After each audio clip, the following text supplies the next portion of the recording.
ขุดมันแซงคือเก่าจ้าพ่อแล้วสองหัวแหลกแหกหมานค่ะมาลุ้นน้ำกันกับแมงวันค่ะมื้อนี้แมงวันสิได้หลายบ่หัวสิงามบ่หัวบ่ใหญ่ค่ะหัวแหลกสองหัวแหลกแหกหมานบ่ใหญ่แต่ว่าก็พอเอาได้น้อยบ่ใหญ่แมงวันก็เอาเบิดเด้อค่ะเพราะว่ามีคนสั่งแมงวันว่าอยากได้ไปปลูกลองเบิ่ง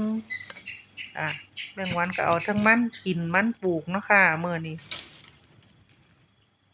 เก็บไว้น้อยๆไปให้เพิ่นปลูกค่ะปลูกได้ผลอยู่ค่ะมีคนปลูกได้ผลหลายคนแล้วเพิ่นว่าแมงวันก็ปลูกน้ำข้างหัวข้างสวนไว้หลายแล้วค่ะลองเบิ่งเนาะปีหน้าก็สิได้ลุ้นกันว่าเป็นหัวดีหรือบ่หัวดีบางคนเพิ่นก็ว่าปลูกแล้วหัวใหญ่อยู่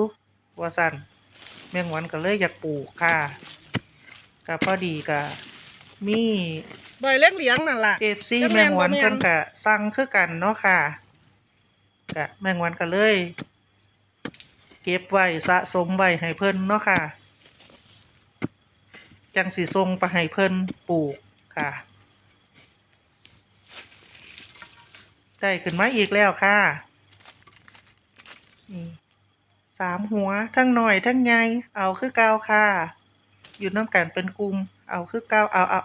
เอาไปปลูกเอาไปกินค่ะ